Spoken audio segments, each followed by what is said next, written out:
Yo, what's up once again mga kabarangay? Tama ang hula nyo.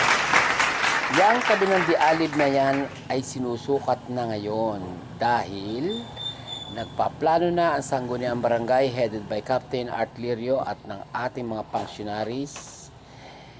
Nagawa na ng aksyon na magkaroon ng barangay talipapa dito sa ating barangay. Ayan. At sinusukat na sa mga pagkakataong ito ang magiging parte-parte ng bawat stalls na mapapaglagyan ng ating talipapa dito sa may what we call this, yung parking lot na yan na tabi ng ating barangay. So maraming makikinabang dyan mga kabarangay at siyempre paunahan dyan. Papauna pa ba kayo yung mga gusto magnegosyo dyan, magtayo ng ihawan, palamigan at kung ano yung mga pagkain or kaya ukay-ukay or kung ano mang gusto nyo negosyo na maaari nyo pamuhunanan, mag-inquire na agad kayo sa sangguniang barangay at magbigay agad ng kaukulang pagpapaalala na kayo ay kukuha ng pwesto dyan. Kasi napakaganda ng ating project diyan sa lugar na yan at magiging project na yan ay pakikinabangan ng ating mga kabarangay dito sa atin sapagkat kung magkakaroon nga naman dyan ng talipapa or kung anong gusto nyong itinda dyan at tabi ng dialib, yung parking lot na yan ay magkakaroon ng buhay at lalong magiging masaya lalo na sa gabi. Pwedeng night market yan sa gabi or kung may mga ukay-ukay kayo na gusto nyo pamuhunanan, bakit hindi nyo subukan mag-inquire dito sa ating sangguniang barangay at na magkaroon ng inyong mga katuparan ang inyong mga mitiin na magkaroon ng kanya-kanyang hanap buhay. So paunahan na lang dyan sa pwesto at marami na nagsasabi na baka raw po pwedeng magpa-reserva na.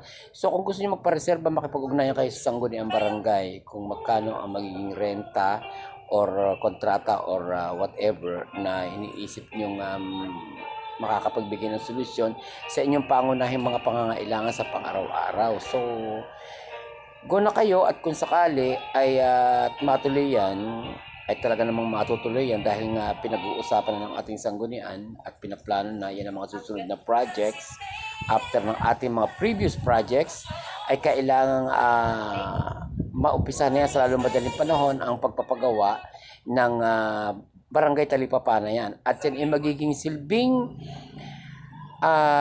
what we call this, magiging napakaganda ng proyektong yan dahil maraming matutulungan ng proyektong yan, yung barangay talipapa, dahil kahit papaano ay tayong mga kabarangay dito sa Balele ay matutulungan ng proyektong yan. So,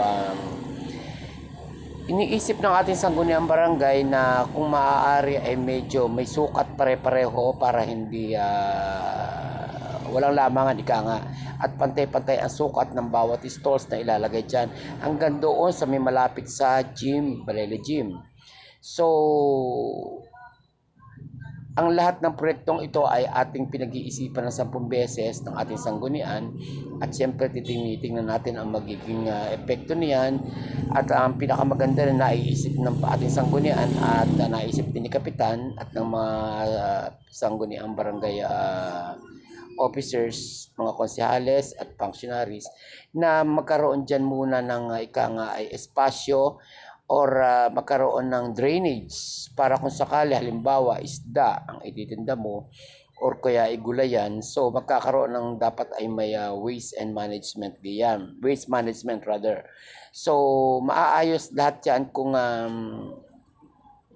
paplanuhin talaga. So, ayan na nga, pinaplano ng ating sangguniang barangay na magsimula na ang proyektong ito at ikinalulugod ko, na ang proyektong ito ay hindi lamang sa kapakinabangan ng sanggunian, kundi sa kapakinabangan din ng buong mamamayan na gustong pumesto sa lugar na yan. So, habang kinukuna ko ng video ang pagkakataong yan, ay yung likod, naisip ko, yung likod ng parking lot na yan, ay magkaroon ng isang ay halimbawa daluyan man lamang ng tubig kung sakali maghuhugas ng isda or kaya mag-aayos ng mga gamit na kailangan ng tubig.